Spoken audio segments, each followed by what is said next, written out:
Hey, hello guys, welcome back to my channel. My name is Sagar Prajapati, and in this video I will be talking about how to get prepared for Azure Data Engineering. So if you are fresher, if you're having 2-3 years of experience, and if you want to change your career from one domain to Azure Data Engineering or data engineering, you can watch this video till the end, and then your all doubts will be resolved. Okay so चलो फिर start करते हैं इस video को। और हम लोग इस वीडियो में बात करने वाले हैं कि एजर डेटा इंजीनियरिंग होती क्या है, काम कैसे करते हैं, सर्विस बेस्ड कंपनी में, प्रोडक्ट बेस्ड कंपनी में, क्या स्किल्स आपको आनी चाहिए, क्या हमको सब चीज़ें आनी चाहिए कि some set of tools we should know कि हम लोग को सब टूल्स यहाँ पे आने चाहिए। And then we will talk about interviews कब देना स्टार्ट कर सकते हैं हम लोग। तो चलो इस वीडियो को फिर से स्टार्ट करते हैं। तो यहाँ पे मैं बात करूँगा अपनी job. So I started my job in the year of 2019 in August month I believe.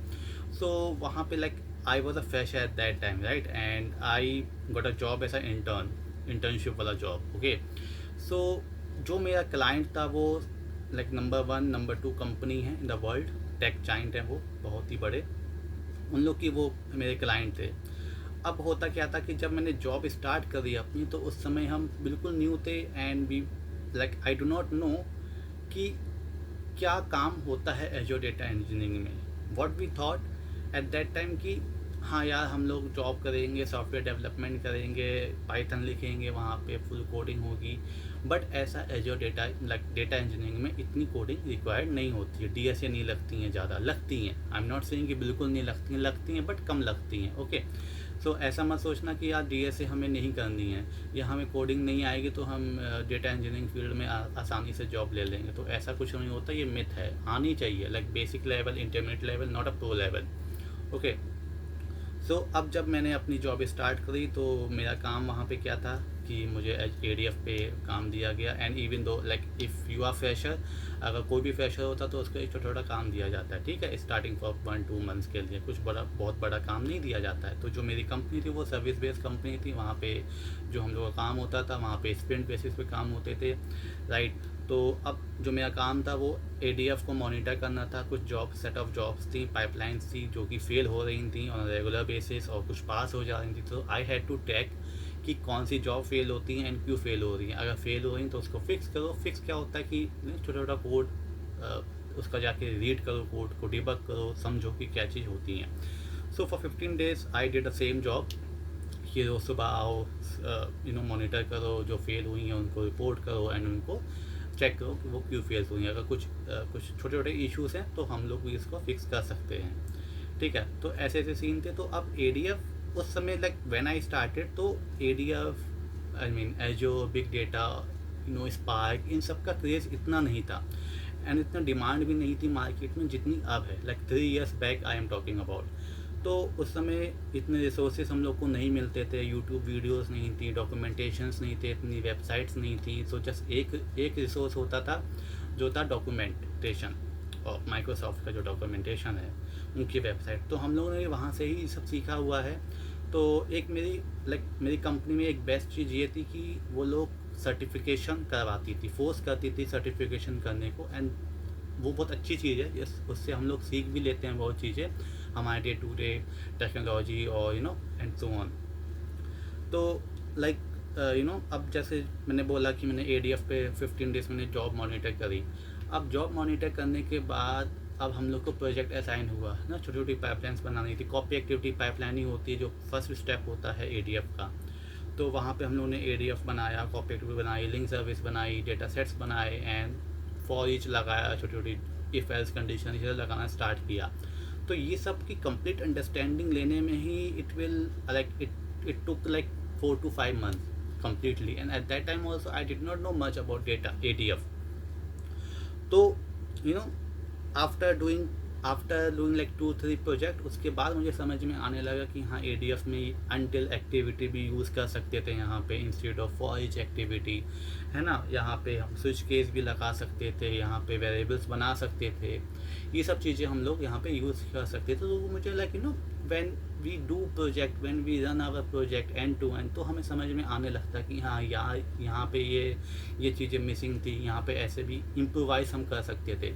तो तो वो सब सबके साथ होता है, मेरे साथ भी हुआ। तो like it to 6-7 months to understand all the things, and then उसके बाद थोड़ा सा मुझे अंदर खुद कॉन्फिडेंस आ गया कि हाँ मुझे ADF पता है। अब अगर हम बात करें तो ADF 2 टाइप्स के होते हैं ना, मतलब ADF 2 टाइप के नहीं, ADF में काम 2 टाइप का होता है। एक होता है जॉब शेड्यूलिंग, है ना, एंड कॉपी एक्टिविटी और कुछ छोटी छोटी एक्टिविटीज़ करना, एंड सेकंड चीज़ होता है data flow. So I believe जो कंपनी डेटाबेस यूज़ करती है वो डेटा फ्लो यूज़ नहीं करती, क्योंकि वो थोड़ा कॉस्टली पड़ जाता है। सो एंड वो सब जो सेकंड पार्ट होता है, कॉपी करना है फाइल्स को एंड शेड्यूल करना है ना, वो सब चीज़ें वहाँ पे वो करते हैं। तो लाइक मैंने भी यही सीखा है, सिर्फ मुझे डेटा फ्लो आते हैं, बस बेसिक कॉन्सेप्ट पता है, क्योंकि हमारी कंपनी जो भी हमारी 2-3 कंपनीज रह चुकी हैं पिछले की, वो सब भी यूज़ नहीं करती, और आई बिलीव फ्यूचर में ना करें, है ना। तो अब क्या होता है, and it depends on the project to project कि कौन सी कंपनी कौन सा यूज़ कर रही है। I am not taking any name. तो अब क्या होता है कि ADF में आपने इतना कर लिया, लाइक आपको ये पता है फॉर ईच ये सब चीज़ें बेसिक स्टफ पता है, तो वेल एंड गुड है।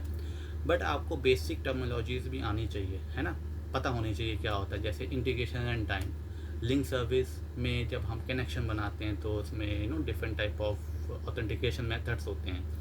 कौन सा मेथड कब यूज़ करोगे, सर्विस प्रिंसिपल कब डालोगे, यूज़र नेम पासवर्ड कब डालोगे, एक्सेस की कब डालोगे, and so on. Manage identity होता है एक, वो सब आप कब यूज़ करोगे, वो सब चीज़ें। इंटीग्रेशन एंड टाइम्स कितने टाइप के होते हैं, कौन सा कब यूज़ करोगे, क्या आप auto resolve integration and time use करोगे कि नहीं करोगे, कि आप अपना न्यू इंटीग्रेशन एंड टाइम बनाओगे अपने बेस पे कंप्यूट एंड ड्राइवर, वो सब चीज़ें देख के। And then if you move on to that meta data activity क्या होता है, लुकअप एक्टिविटी का मोस्ट इंपॉर्टेंट, डिलीट एक्टिविटी क्या होता है, until, for, each and so on, जो मैंने अभी पिछला बोला आपसे, है ना। तो वो सब चीज़ें पता होनी चाहिए, सबको पता होनी चाहिए। आई एम नॉट सेइंग कि आप बिगनर हो तो पता होना चाहिए, या बिगनर नहीं हो तो नहीं मालूम होना चाहिए, ये सब चीज़ें। बट ये सब बेसिक ही है, ये बेसिक के अंदर ही आता है, because ADF is a UI tool, है ना। एक वो काम ETL का होता है। तो अगर आपको इतना चीज़ें आपको लाइक 10 to 15 टॉपिक्स कवर कर चुके हो आप, तो वेल एंड गुड है। इससे ऊपर ADF में कुछ नहीं पूछा जाता है। लाइक मैंने 3-4 ईयर्स के एक्सपीरियंस के लोगों को देखा, मैंने उनका इंटरव्यू लिया है, उन्होंने भी ये सब यही बताया कि मैं सिर्फ इतना ही पूछा गया, इससे ऊपर कोई पूछता ही नहीं है। हाँ, एक क्वेश्चन ये मैंने आपको बोला कि एक मैंने इंटरव्यू में ये क्वेश्चन पूछा गया था कि ADF में जो आप लिंक सर्विस बनाते हो वो कितने टाइप, लाइक आई मीन उसमें जो कनेक्शंस बनाते हो वो सर्विस प्रिंसिपल बनाते हो, यूज़र मैनेज आइडेंटिटी पे बनाते हो, एंड यूज़र नेम पासवर्ड से बनाते हो, तो कौन सा मेथड कब यूज़ करोगे, इन तीनों में डिफरेंस क्या होता है, व्हेन टू यूज़ व्हेन, है ना, व्हेन टू यूज़ वेयर। तो वो टाइप के क्वेश्चंस थे, एंड आपको भी पता होने चाहिए। चलो ये चीज़ तो हो गई। उसके बाद अब व्हाट वुड आई से कि मैंने इतना 6-7 मंथ्स में सीख लिया, तो इसके साथ ही हम लोग डेटाबेस पे भी काम करते थे, है ना। तो उस टाइम स्पार्क का और डेटाबेस की इतने, जैसे मैंने बोला ना, वो स्टार्टिंग थी बिग डेटा की, और मतलब मार्केट चेंज हो रहा था थोड़ा थोड़ा 19 में। तो उस समय इतनी टेक्नोलॉजी नहीं थी, तो एंड सीक्वल भी मुझे इतना नहीं आता था, क्योंकि उस समय जो कॉलेजेस में इतनी पढ़ाई नहीं होती थी, लाइक सीक्वल डेटाबेस को कोई तो छूता ही नहीं था। I believe I am from Tier 3 college, तो इतना तो कोई उसको टच करता नहीं था। तो अब हुआ क्या वहाँ पे कि लाइक जब मैंने कंपनी ज्वाइन करी, अब वहाँ पे सीक्वल भी काम कर रहे हैं, क्योंकि बिग डेटा इंजीनियरिंग में सीक्वल आना चाहिए। तो अब रिसोर्सेज नहीं, तो मैंने कहाँ से सीखे resources, I learn from Microsoft website, है ना। जैसे मैंने एक सर्टिफिकेशन होता है 70762 और 70778, I don't remember the code, तो वो T-SQL का होता है। तो उसको प्रिपरेशन करने के लिए मैंने वेबसाइट्स गया, मैं वेबसाइट से सीखा, यूट्यूब वीडियोस तो SQL सर्वर की पड़ी हुई हैं बहुत सी ज़्यादा, एंड आप वेबसाइट से भी देख सकते हो। बट जो मैंने माइक्रोसॉफ्ट लर्न वेबसाइट से सीखा वो चीज़ अलग थी, क्योंकि वीडियोस में क्या होता है कि वेबसाइट्स में क्या होता है कि कुछ चीज़ें हम लोग like I also create videos, right. So कभी कभी क्या होता है कि हम कुछ चीज़ें बताना भूल जाते हैं, मिस हो गया मेरे से, अब मैंने अपलोड कर दी वीडियो वो जो अच्छी जा रही है, बट जो डॉक्यूमेंटेशन होता है वहाँ पे एक एक पॉइंट लिखा होता है ना। अगर आप रीड करोगे स्टार्टिंग में समझ में नहीं आता, बहुत बोरिंग लगता है, बट गोइंग फॉरवर्ड अगर आप उसको ढंग से रीड करोगे आपको एक एक चीज़ें समझ में आने लगेंगी अच्छे से, और वो बेस्ट होता है पढ़ना की। अगर मैं बोलूँगा कि आप कोई रिसोर्स बताओ, मैं बोलूँगा वहाँ से जाके पढ़ो, थोड़ा टाइम लगता है, बट आने लगता है ना। तो वो मैंने एग्ज़ाम के लिए कर लिया आराम से, सीक्वल बेसिक स्टफ तो मालूम ही चल गया था सीक्वल में क्या होता है। एंड देन बात करें तो पाइथन की, तो पाइथन तो मेरे को आती थी, मतलब कॉलेज टाइम से ही I do coding in Python. तो बेसिक कॉन्सेप्ट ही लाइक क्लास क्या होता है, फिर फॉर कैसे लगाएंगे, इफ एल्स क्या होता है, लिस्ट ट्रिपल सेट डिक्शनरी, इन सब में डिफरेंस क्या है, when to use where, so all those stuff I know at that time. तो इतना तो हो गया, इतना तो बेसिक था ही जैसे हम लोगों ने बोला। अब क्या होता है कि जैसे मैंने बोला कि अब हम लोग ADF के साथ डेटाबेस भी यूज़ करते थे, है ना, हम लोग करते ही हैं, ऑब्वियस ही बात है।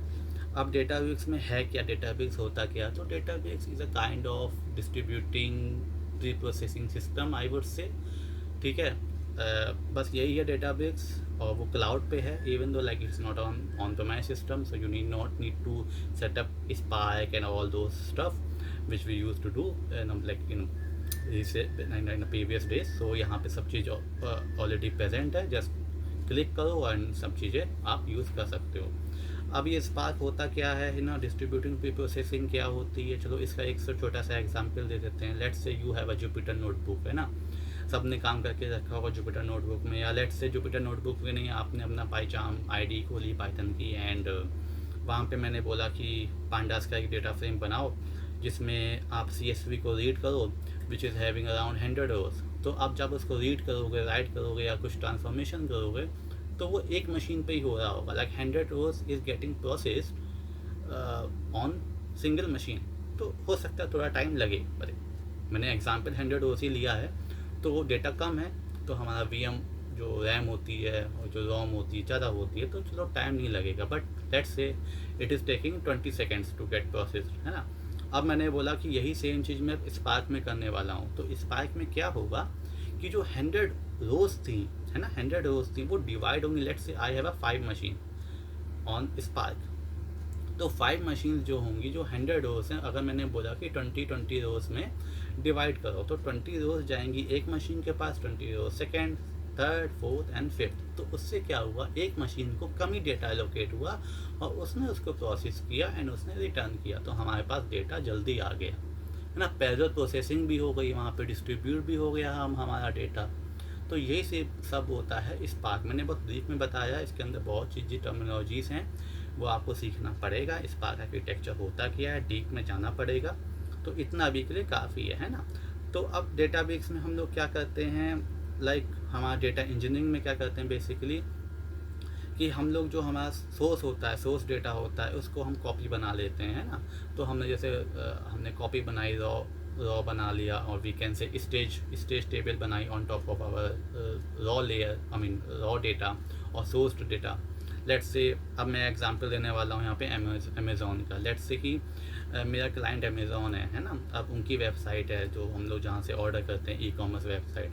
अब वहाँ पे 2 टाइप के यूज़र्स होते हैं, एक होते हैं प्राइम जिनकी डिलीवरी जल्दी हो जाती है, एक होते हैं नॉर्मल लोग जिनकी डिलीवरी थोड़ा टाइम लगता है ना, और भी कुछ उनको ऑफ़र डिस्काउंट मिलते होंगे एंड सो ऑन।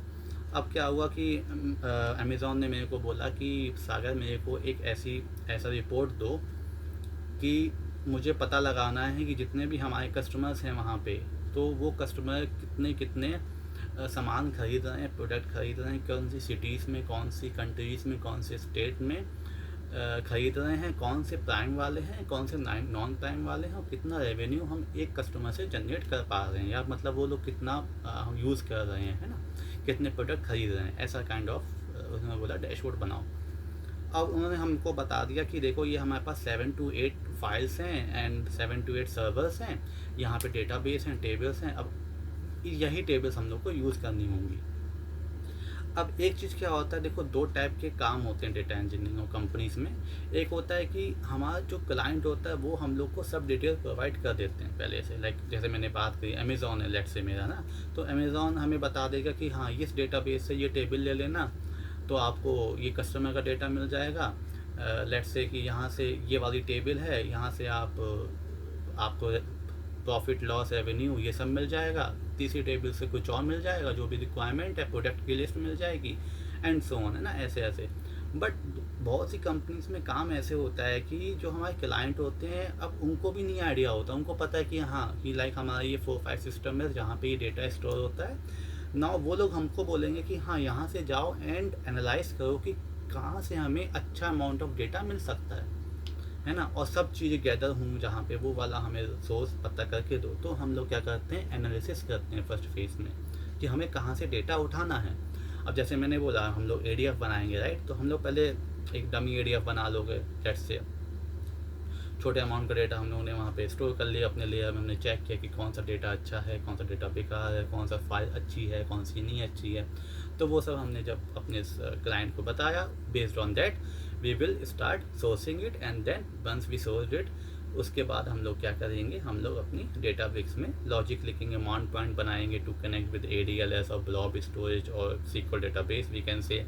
एंड उसके बाद हम लोग हमें रॉ टेबल्स बनाएंगे और स्टेज टेबल बनाएंगे, and then we will check कि क्या यहाँ पे हो सकता है कि जो रॉ टेबल है वो गंद उसमें dummy not dummy junk data present हो, नल्स प्रेजेंट हो, डुप्लीकेट्स हों, एंड कास्टिंग वास्टिंग अच्छे से नहीं हुई हो। वो सब चीज़ें हम लोग चेक करेंगे एंड उसको कन्वर्ट करेंगे, सब चीज़ हम लोग क्लीन विलीन वहाँ पे कर देंगे, सिर्फ क्लीनिंग करेंगे, है ना। एंड देखो कभी कभी क्या होता है कि जब हम लोग रॉ कर रहे हैं, है ना, स्टेज कर रहे हैं टेबल, तो आई वुड प्रेफर कि हम लोग को एक चेक्स लगाने चाहिए। लेट्स से कि हमारा जो सर्वर है ना, जहाँ से हम डेटा ले रहे हैं, हो सकता है कि वहाँ पे डुप्लीकेट्स प्रेजेंट हो, है ना, डुप्लीकेट कभी कभी आ जाए, बट आपके लॉजिक में वो चीज़ें हैंडल होनी चाहिए। और सोचो कि डुप्लीकेट अगर प्रेजेंट है तो you should not run your entire logic और एंटायर लॉजिक स्टेज, मतलब आई मीन मार्ट होता है जहाँ पे हम डायमेंशन फैक्ट बनाते हैं, तो वो सब आपको रन करने की नीड नहीं होगी। एंड सपोज करो आपने कुछ ऐसा चेक वहाँ पे लगा के रखा है रॉ लेयर में कि लेट्स से आज की डेट पे आज का डेटा आना चाहिए, है ना, ऐसा कुछ बिजनेस है कि बिक्री तो होगी, है ना, सेल्स तो होगा, let's say I am just taking one example. अब आपने वहाँ पे अपने रॉ लेयर में आपने एक चेक लगा के रखा है कि आज की डेट पे आज का डेटा आना चाहिए। अगर नहीं आ रहा आज की डेट पे आज का डेटा, तो आप आगे मूव ऑन नहीं करोगे, है ना। तो वो सब आप चेक लगा दो, उससे क्या होगा कि आपकी जो प्रोसेसिंग होगी, लेट्स से आपका डेटा ही गलत आया रॉ लेयर में और आपने पूरी पाइपलाइन चला दी अपनी, और your pipeline takes around 4 to 5 hours to complete the job. तो आपने क्या किया, वो 4-5 आवर्स की जो पैसे हैं, जो पैसे लगेंगे, जो रिसोर्सेज लगेंगे, वो आपने वेस्ट किए, राइट। तो वहीं पे आप अपनी पाइपलाइन स्टॉप कर दो and you would ask your client और सोर्स टीम कि ये डेटा गलत आ रहा है, प्लीज़ मेक इट करेक्ट। ऐसे once you done this thing, है ना, तो आपने सेटअप कर लिया, then we use to create our mart. अब मार्ट में क्या होता है, हम डायमेंशंस बनाते हैं, हम फैक्ट टेबल्स बनाते हैं। जैसे मैंने बोला कि हम कस्टमर दिखाएंगे, प्रोडक्ट दिखा रहे होंगे वहाँ पे, है ना, कौन सा हम रेवेन्यू दिखा रहे होंगे, कंट्री दिखा रहे होंगे, टाइम दिखा रहे होंगे, कौन कौन से ईयर में, कितने दिन में, कितने वीक में, है ना, ये सब चीज़ें दिखा रहे होंगे। तो उसकी हम डायमेंशंस बनाएंगे अलग, कस्टमर की इन्फॉर्मेशन रखेंगे तो अलग, प्रोडक्ट की इन्फॉर्मेशन रखेंगे तो अलग डायमेंशन, टाइम की अलग डायमेंशन, जोग्राफी की अलग dimension, and so on based on requirement. And फिर एक फैक्ट टेबल, अभी के केस में एक फैक्ट टेबल भी कैन से, एक फैक्ट टेबल होगी जहाँ पे हम लोग डेटा दिखा रहे होंगे अपना, जो revenue and profit, loss and so on. तो वो सब चीज़ें हम लोग वहाँ पे अपने मार्ट में लिखते हैं। अब सेम चीज़ हम यहाँ पे भी काम करेंगे कि हमने अगर हमने यहाँ पे हमने कुछ अपनी डायमेंशंस बनाई है और फैक्टर्स बनाई हुई है, तो वहाँ भी हम लोग कुछ चेक लगाएंगे कि लेट्स से कि मैंने बोला कि जो हमारा रेवेन्यू है यहाँ पे इतना होना चाहिए, इस ईयर में इतना होना चाहिए, इस मंथ में इतना होना चाहिए, है ना, ऐसा कुछ चेक होते हैं। और या हो सकता है कि ये वाले कस्टमर नहीं आने चाहिए इस डेटा आपके लॉजिक में, तो वो सब भी आप एक चेक लगा सकते हो। एक अलग से नोटबुक बनाओ, वहाँ पे आप क्वेरी लिखो और चेक करो। अगर वो सक्सेसफुल होती हैं उसके बाद ही आप आगे बढ़ो, अदरवाइज़ ना बढ़ो, है ना। और आप चेक करो डायमेंशन में जितने कस्टमर हैं वो आपके फैक्टेबल में कस्टमर उतने आ रहे हैं कि नहीं। अदरवाइज़ आप जब आप रिलेशनशिप बनाओगे पावर BI में, तो क्या होगा, वहाँ पे नल्स जाएंगे, तो दिक्कत हो सकती है आपको based on your power BI और based on your business logic. अब देखो, इस जैसे मैंने जो स्टोरी बोली आपको कि अमेज़ॉन है ये सब बनवाना चाह रहा है ना, तो उसके लिए आपको बिजनेस अंडरस्टैंडिंग होना ज़रूरी होता है। अब मैंने ऐसे कुछ उसमें टर्म्स होते हैं, रेवेन्यू, है ना, YTD और भी मतलब बहुत से टर्म्स होते हैं ना, तो वो सब अगर आपको पता ही नहीं है कि ये सब होता क्या है, तो आप कैसे कोड लिखोगे? आपको ये नहीं पता कि कस्टमर की इंफॉर्मेशन कहाँ से आनी है ना, किस किस टाइप के कस्टमर हो सकते हैं, ये सब चीज़ें आपको नहीं मालूम है। मतलब basic understanding you should no. बाकी चीज़ें आपका क्लाइंट, आपका पीओस, आपके जो भी मैनेजर्स होंगे वो सब बताएंगे आपको कि ये लॉजिक लिखना। जैसे मैंने बोला कि रेवेन्यू निकालना है ना, तो आप हो सकता है कि रेवेन्यू निकालने का फॉर्मूला प्राइम यूज़र्स के लिए अलग हो एंड जो नॉर्मल से यूज़र्स हैं उनके लिए अलग हो, ऐसा हो सकता है, राइट। तो वो सब चीज़ें तो आपको जो पीओ है, आपको या मैनेजर है या क्लाइंट है, वो सब बताएंगे।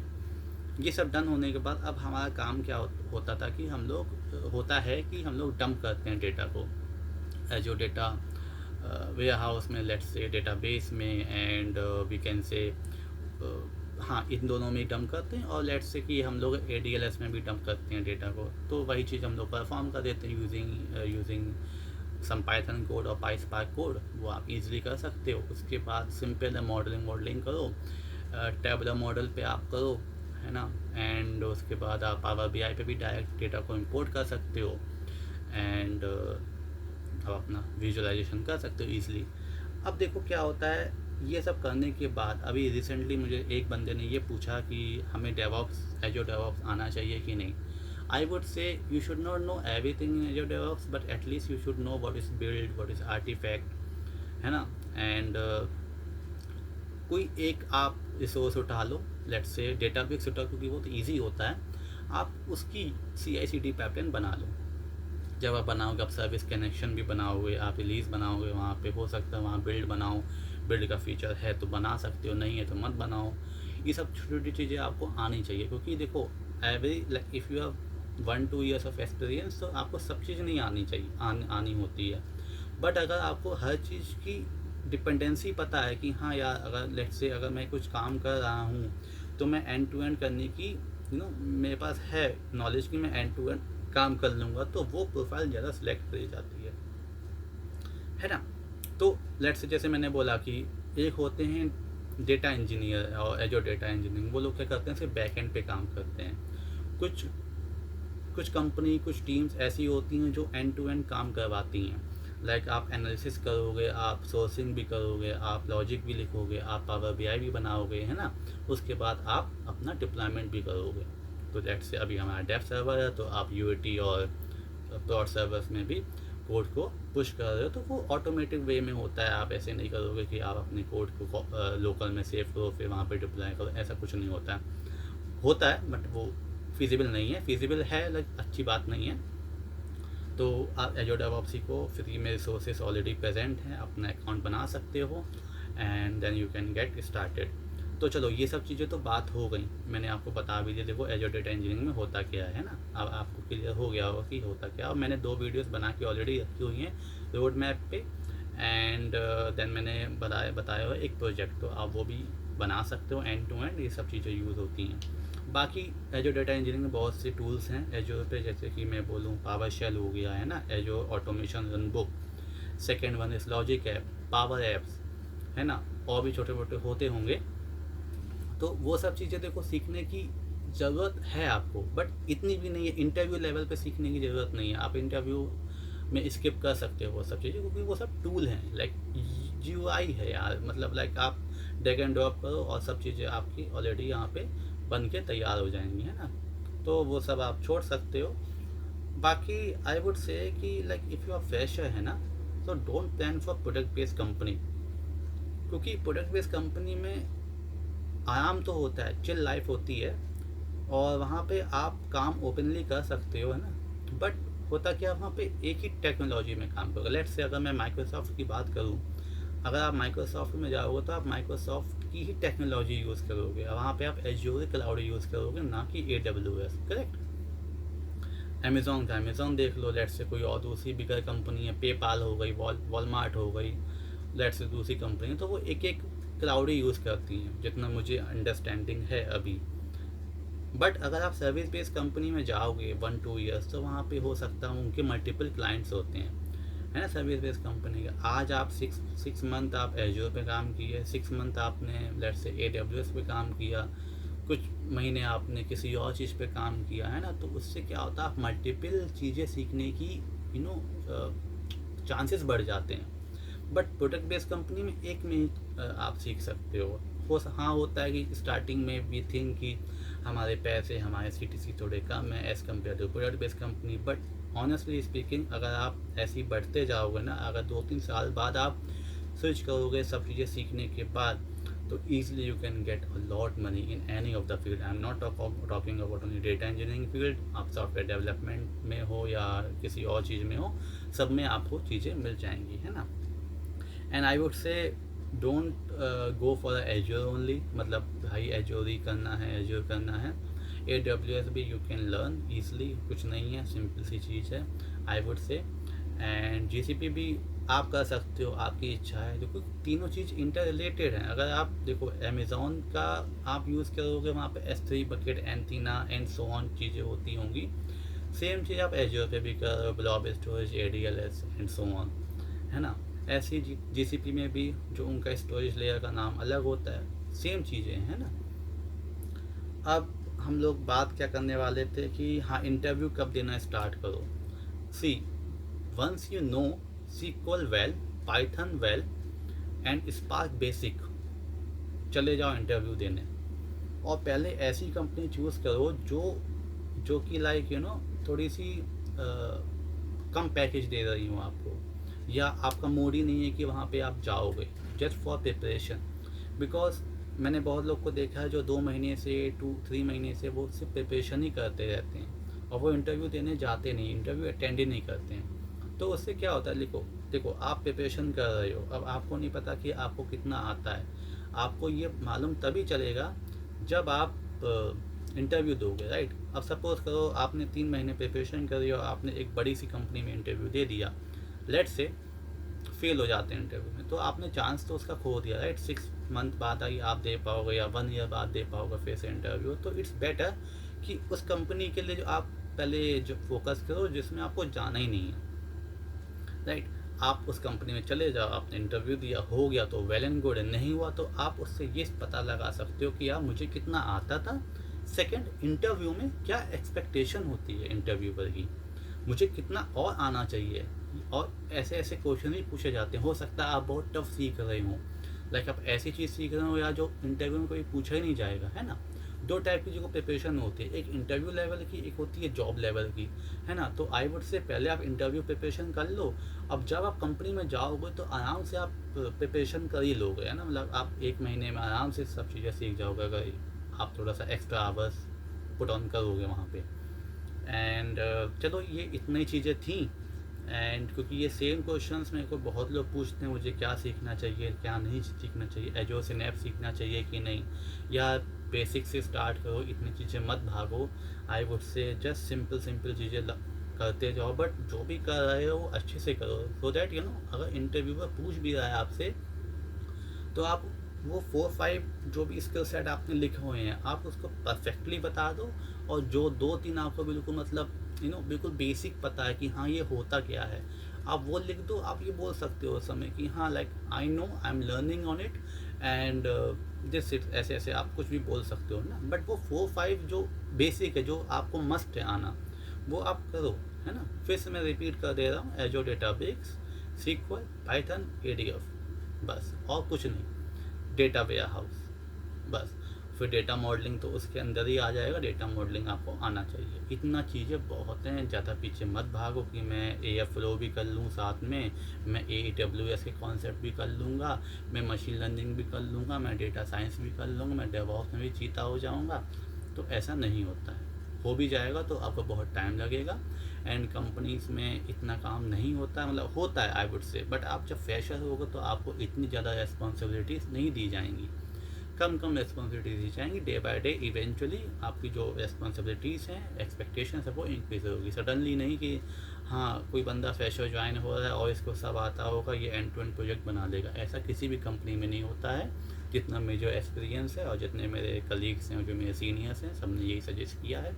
मैं भी आपको यही सजेस्ट करूँगा कि स्टार्ट करो, समझो चीज़ों को एंड फिर बस इंटरव्यू देना स्टार्ट कर दो। वेट मत करो, आपको सब आता है और अच्छे से आप आप यहाँ पे जॉब क्रैक कर लोगे। अच्छा, अब मैं ये बता दूँ कि अभी करंटली मार्केट में लाइक 30 अगस्त 2022 मार्केट में कितने पैसे मिलते हैं एजो डेटा इंजीनियरिंग फील्ड में, है ना।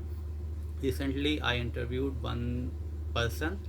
One subscriber who were having 3 years of experience, है ना, और उनको अभी 20 LPA मिला है ऑफर। AWS में है, नॉट एजो, बट उनको थोड़ा सा मशीन लर्निंग के कॉन्सेप्ट भी आते थे। सी 20 से आई मीन लाइक 3 से आई मीन 7 LPA से 20 LPA 3 ईयर्स में बहुत होते हैं, है ना। एंड एक पर्सन है जिनको लाइक 4.5 ईयर्स एक्सपीरियंस है, 4.5 ईयर्स एक्सपीरियंस है, उनका पैकेज 5 था।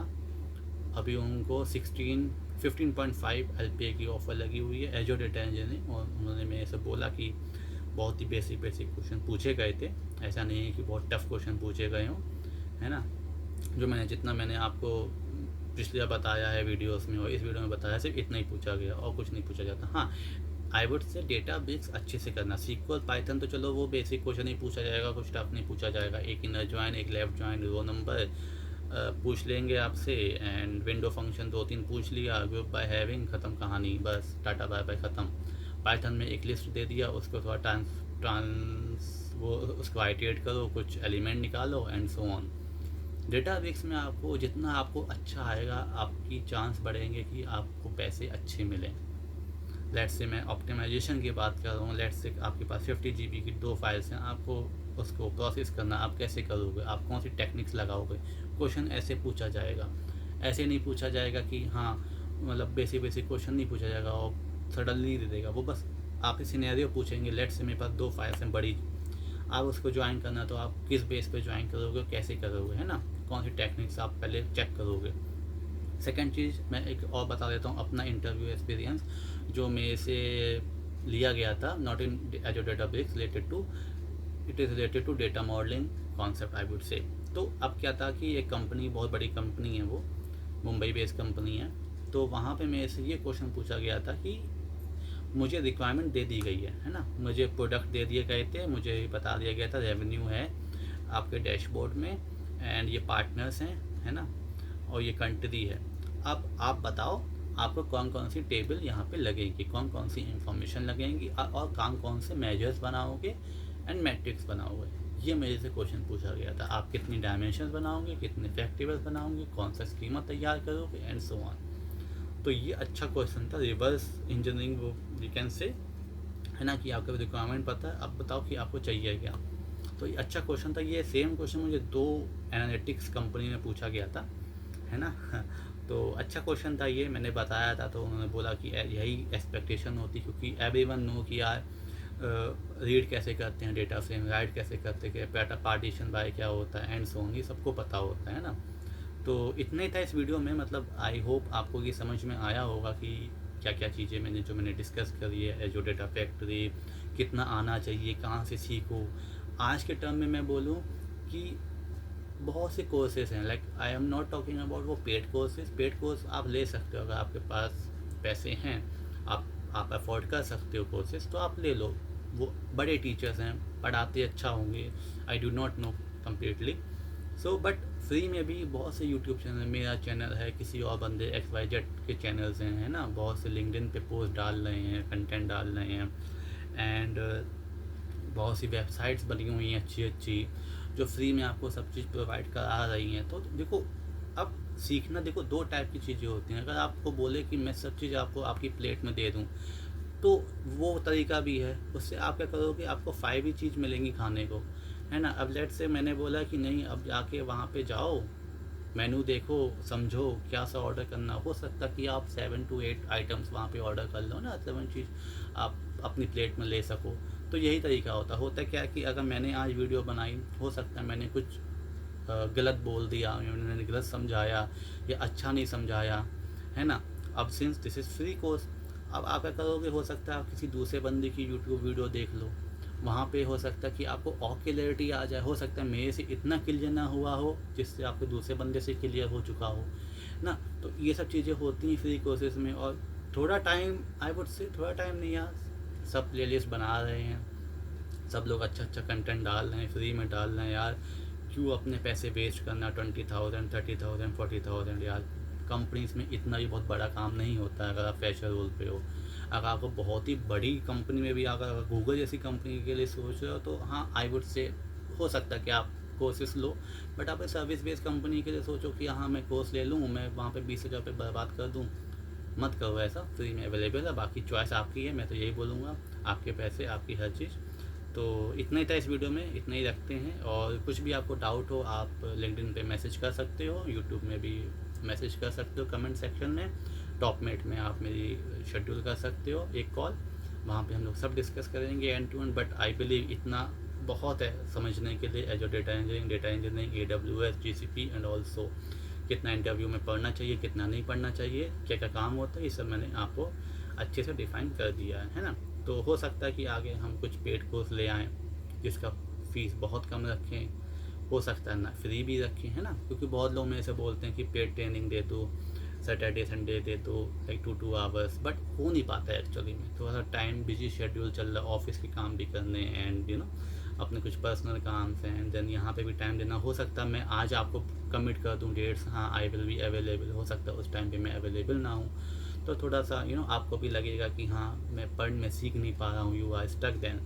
तो मतलब प्लान करेंगे फ्यूचर में, not in this month, not next after month, we will plan after some month कि करना चाहिए इस चीज़ को, स्टेप लेना चाहिए, ऐसा कि नहीं। तो चलो इस वीडियो में इतना ही है and I hope you have understood all the things and चलो फिर मिलते हैं अपनी नेक्स्ट वीडियो में। Thank you.